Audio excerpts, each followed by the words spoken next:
Hi there, my name is Arcana. I'm 13 years old and I'm from Indonesia. I recently moved here for around 127 days ago, so around 4 months.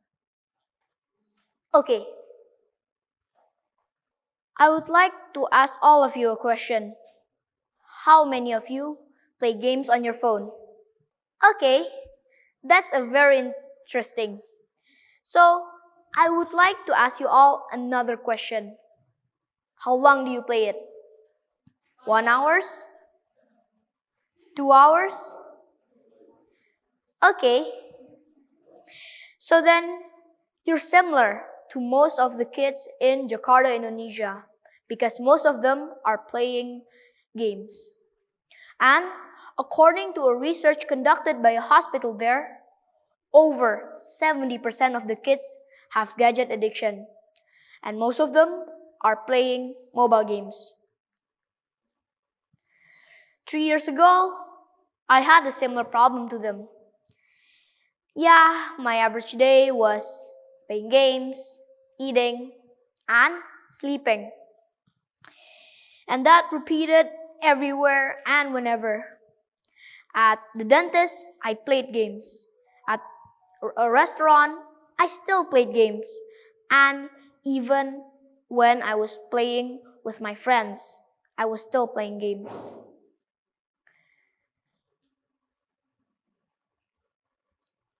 This habit of mine got so worse, up to an unacceptable level. I had no interest in academic achievement. I even had no hobbies at all. I hesitated to play outside the house, and this caused me to lose a lot of my concentration. As a kid who never played outside the house, back then I had agoraphobia. Could you guess what it is? It's the fear of grass. And yes, it's a real thing for kids like me who never played outside the house. It's because we're too afraid of touching grass and getting germs all over our feet.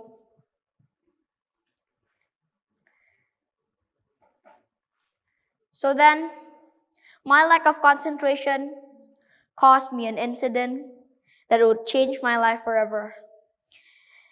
As you can see, I'd frequently forgotten to bring my bag from school because I lacked my concentration. And it was normal to hear my mom shouting at me when I got home. Arka, where is your school bag? Sorry, mom, but that's how you sound. And luckily, my gaming addiction was stopped at a moment. And this moment was triggered by another forgotten back incident. On that day, I had forgotten my school bag. And my mom asked the same question. Where's your school bag? So she grumbled on the long way to school, and she couldn't stop grumbling. Her anger became so worse after realizing that my school bag wasn't even in my classroom. So then we searched all over the school to find it. At the canteen, not there. Maybe at the security post, we couldn't find it there either. Or maybe near my locker, not there either. So then we finally found it. But you guess where it was? It was under the stairs near the school gangway. I thought maybe after we got my school bag, her anger became a little less, but I was completely wrong. She grumbled again on the long way back home and even at home. It was a really tough day. I was so scared of both of my parents. And on that day, both of them decided to take away all of my gadgets. Being born as a Generation Alpha, we were born with the rapid advancement of technology. We were born holding holding phones in our hands or watching TVs. So then, if your parents decided no gadgets for you, well, you might as well say it was the end of the world. I was so sad when both of my parents took away my phone. And I thought about something. I thought about how to get back all my phone. And I had a question in mind. How do I play gadgets while also making my parents proud and achieving something in real life?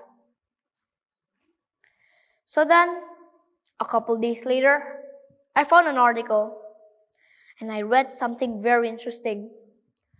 When we play a video game, our brain produces a reward chemical called dopamine. This reward chemical is what makes us happy and feel proud in every single level we pass. And I had another question. Could I use this gaming phenomenon to real life for achieving something? And yes, you might call me crazy, but that's normal when you spark an idea outside the box. So then, how can I implement this? Just like playing a game, when you play the game, the level starts out with the easiest one. For example, when you play a Mario game, you'll never find Bowser in the beginning. Or when you play a Zelda game, you'll never meet Lionel in the beginning. And even when you play a FIFA game, you'll never start it at the professional level. You will always start with the easiest level. The game will train you, you'll feel happy, and you'll become motivated. So then, that's what I thought. And this is exactly the way we are addicted to games. And I thought it could be the same in real life. Oh, so then I tried to choose a game that I was very interested in. For me, it was making videos and uploading them online. I had to ask my dad first to get all my gadgets so that I could learn how to make videos. And I was very nervous at that time. Okay, Dad, I want to learn many things and I want to learn how to make videos. But I need my gadget back and borrow some of yours. Your camera, can I? And I thought it wouldn't get approved because my dad's expression was very skeptical at first. And you can tell a lot about my dad just by looking at his expression. And it wasn't very approving, but suddenly he approved. And I was very surprised. This game is very interesting because there are so many mini games to it, such as writing skills, making videos, content research, and even graphic design. So then, I had a promise to fulfill, and I had to learn from the easiest one, like a game. I had to learn how to control a camera. I had to learn how to use an editing software. And after that, I challenged myself to participate in a small-scale video competition that was held by my school. When I won it, I'm triggered to improve my skill and participate in a slightly bigger scale of video competition.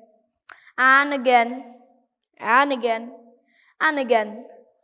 I receive dopamine in each and every single level I pass. And that is what makes me motivated. Sometimes I can't even believe what I've been through. Making more than 150 videos and winning 30 of them on a national level. And even some of them got to be shown in public areas all around Indonesia. And then I had to choose a different game. a game that most kids hate. Well, can you guess what it is? Yes, that's correct. Similar to the previous subject, I had to learn from the easiest level. I had to downgrade my math level just to ensure that I would win the game and keep motivated. I had to learn from the easiest, such as learning from the beginning, finishing off my homework, getting a perfect score, and finally, I received enough bravery and courage to participate in a small math Olympiad. And I got the medal. I felt very motivated, and that pushed me a lot to try and try again until I reached an international level. After 3 years of using this gaming phenomenon, I sometimes can't even believe what I've been through, bringing many moments and memories that I can be proud of, such as winning more than 30 video competitions, getting more than 80 medals, Olympiad medals, becoming a motivational speaker, and finally, getting to visit Ivy League campuses in the USA for free. I've realized that achieving something in real life is very similar to a game. And a good game is designed to make you hooked. And so each and every single level must be achievable. And you can do the same thing in real life by setting small incremental goals and celebrate every single achievement. Yes, celebrate anything. Whether you finish your homework, celebrate it. And this is what makes you feel happy and push through and finish your goals. So then, choose your goals. Whether it's cooking, it's math, science, English, even, for example, creating videos. You can choose whatever you like. So, for me, I have a goal, which is going to Harvard. For me, taking the big steps will always be risky because once you fall, you'll be injured, you'll be disheartened, you feel demotivated, and etc. So, make small steps to achieve your dream. Thank you very much for your attention.